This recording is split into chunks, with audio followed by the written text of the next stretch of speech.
Hello, thank you everybody for tuning in to the Liberty Report. With me today is Chris Rossini, our co-host. Chris, welcome to the program. Great to be with you again, Dr. Paul. Well, very good. I want to talk about the Fed today. There's some exciting things going on. Things are moving in the gold market, and the stock market just hangs in there. But then we shouldn't be surprised about the stock market staying up, because I think that is the position of the president. He wants the markets to stay up.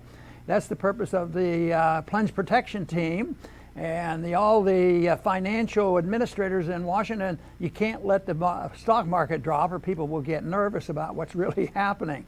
And they've been pretty successful, but in the last 2 years, the stock market really hasn't been going very much. It's up and down, but it's hanging in there around 2,700. But there are a lot of concerns about what's happening and what would it be like if they hadn't really come to the rescue and really pump it in. Well, I've always argued the market breaks through, just as it did with the Bretton Woods fixing of the gold price at $35 an ounce. Eventually, the market demolished that, and gold has been pretty much free to just go where it has to by the marketplace. But the fixing of interest rates is the big game the Fed plays, and that's what the market's like. Now, fix the rates so the banks get it cheap and the consumer has to pay a lot. And that's the big ripoff that not too many people talk about.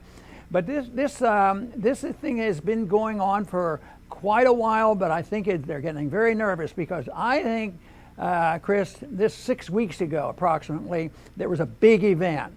And I know you remember it well. That was the night that, or the morning when the refinancing program, the repos, didn't operate. Nobody wanted them. And the Fed had to, as an emergency, activate them themselves. And their argument was, well, yeah, we need to doctor this market up a little bit. The overnight rate went to 10%. And the rule is by the Fed, we have to keep that down around 2 or less. So this was a big deal, and I said, this is no big deal. This is just a little bit of shortage of change that we have here for a day or two, but they're still doing it. And the big argument I find a little bit fascinating is that they're pouring in massive amounts of money. The balance sheet is growing by leaps and bounds. It sort of reminds you of QE, but the establishment says, no, you don't call this QE, that scares people. So call it something else, just the management of the balance sheet. But it looks like QE to me, and it looks like things are unwinding to a large degree, and there are points when you get to a managed economy where even their mismanagement, people no longer tolerate it. And I think we're getting close to that. And even though the stock market stays up, I think it's a very fragile situation. I don't believe just printing more money is going to be satisfactory for everybody. That's right, Dr. Paul. And people around the world are paying attention and are noticing, because the gold price has reflected this desperation on the Fed. And there are foreign central banks that are accumulating gold. And Dr. Paul will pull up a chart a little later.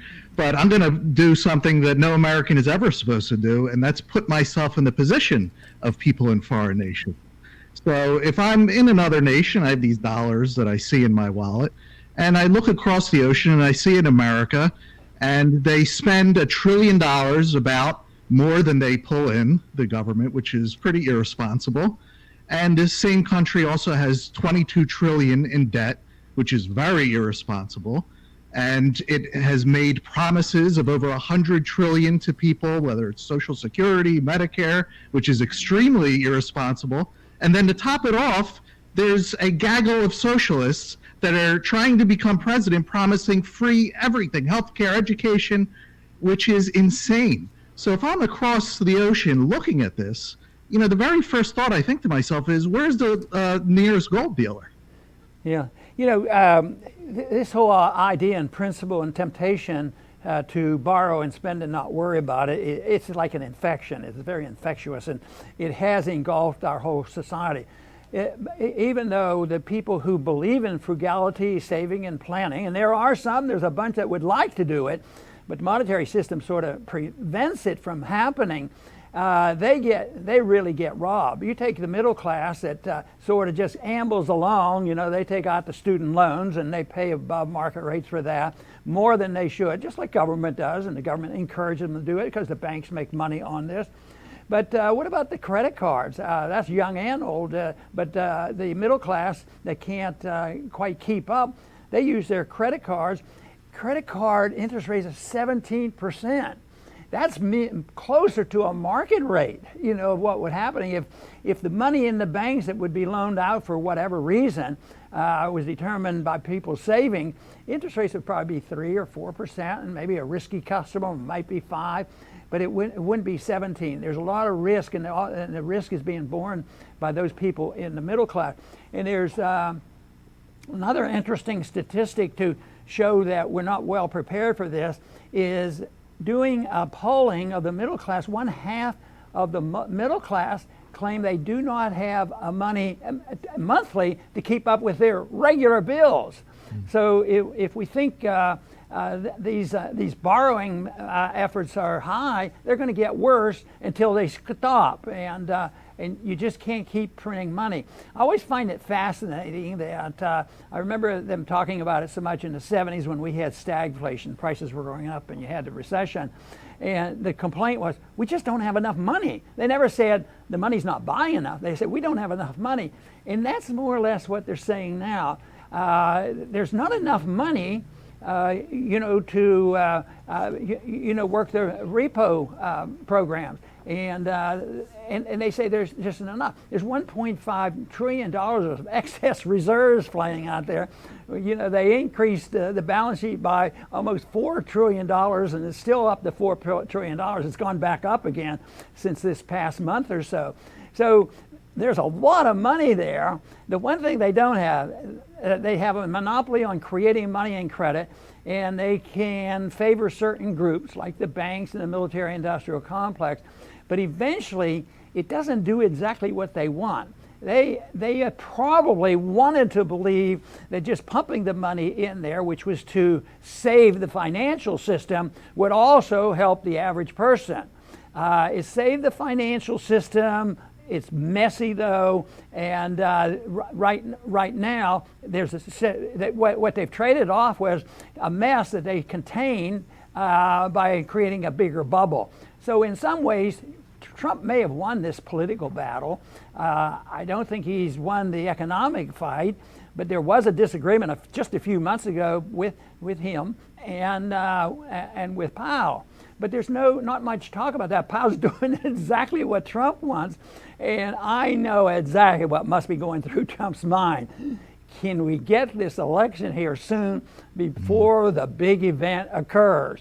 And that's why they will never let up on the Fed. There will be inflation, and it's going to last until the confidence is lost. And that's what we're seeing when we see governments around the world starting to buy more gold, and central bankers, ordinary central bankers talking about, on the rebuilding of this system, we'll probably have to use gold to restore confidence. So that is the case.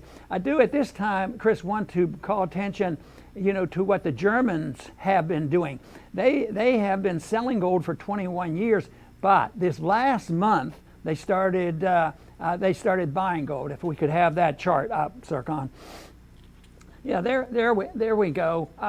See all those lines below the solid line, that's selling gold, which made no sense. I mean, you're supposed to have reserve. But off to the right where the green arrows are, that's their purchase of gold.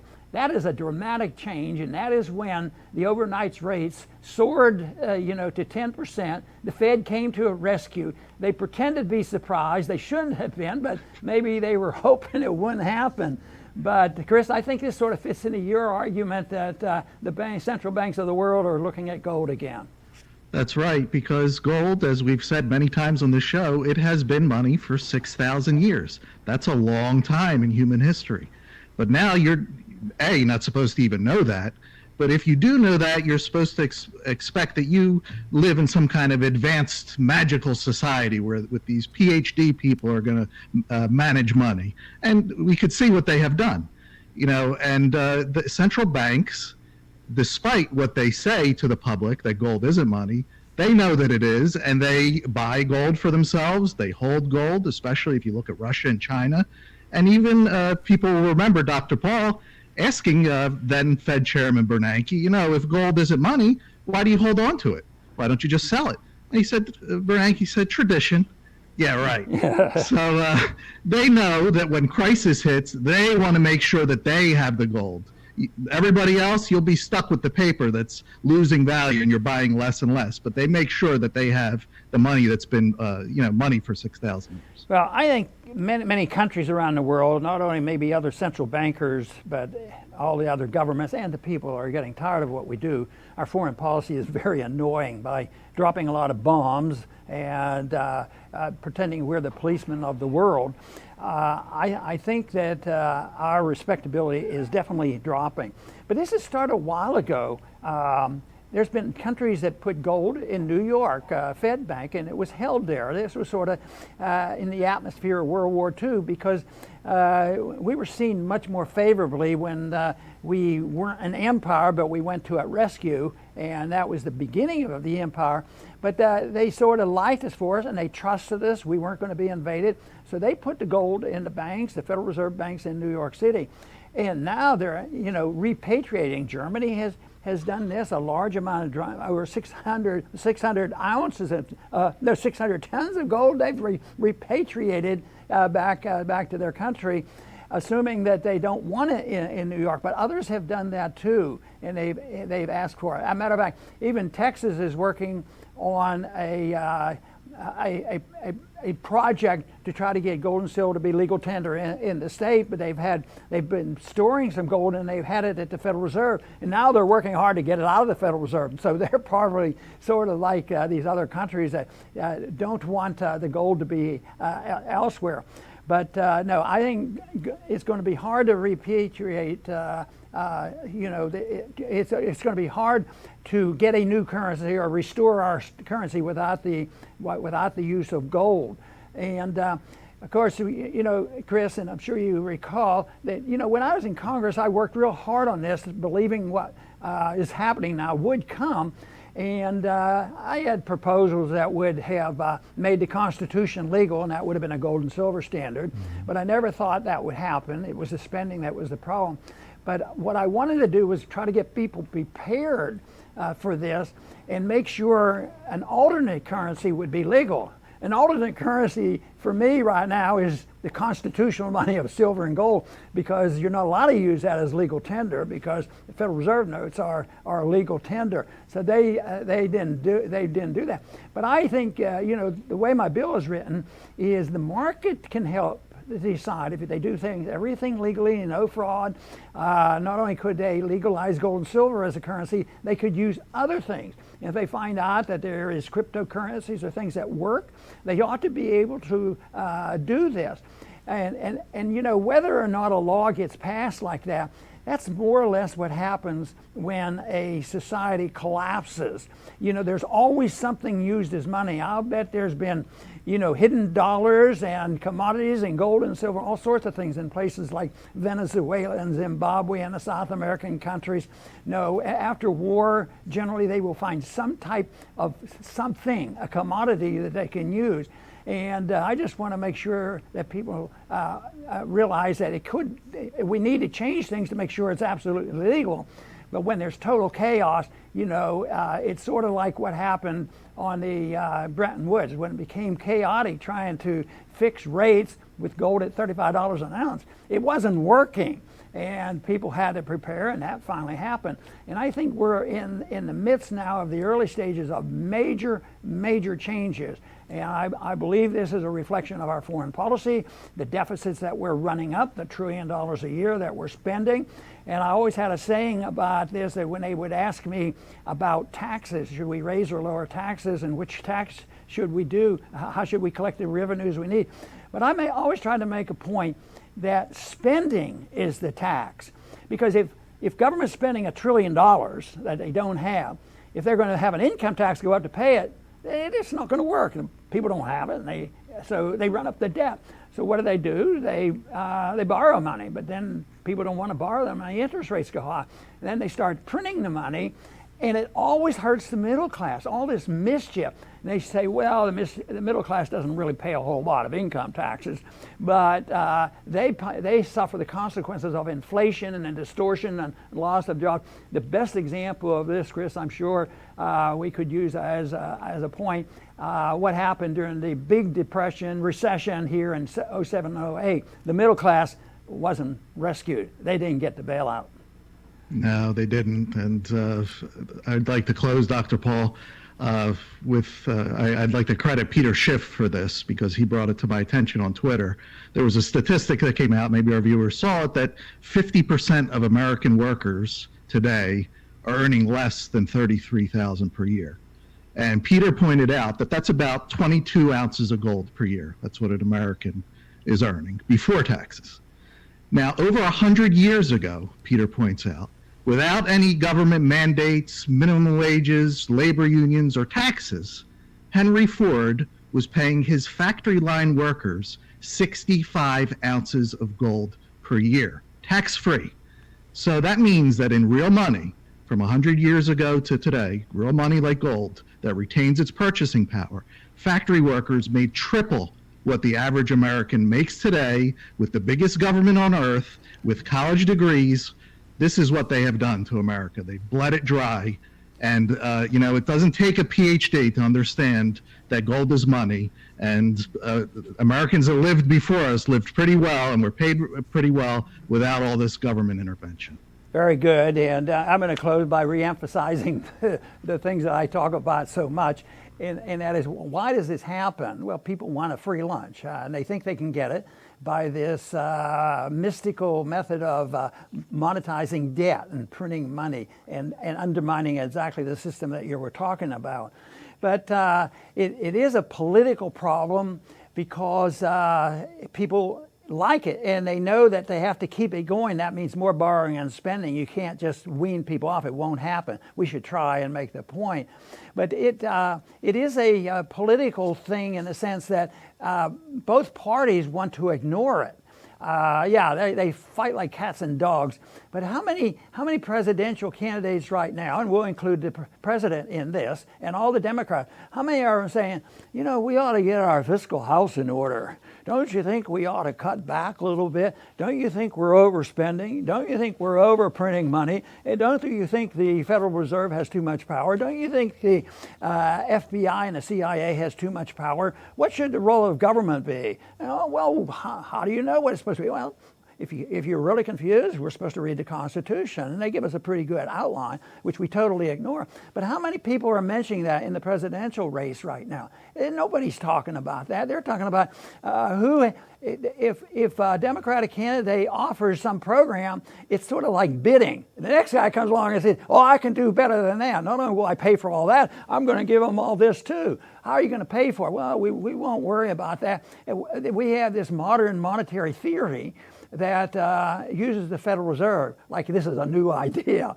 They just print the money and everything will be okay, and we'll make sure that poor people get the money, and we will destroy anybody who earned their money and they happen to be rich, because being rich is so evil unless you're, according to them, a politician yourself. But anyway, I think our problems are very, very serious. I think there's something major coming on politically in our foreign policy and monetary policy.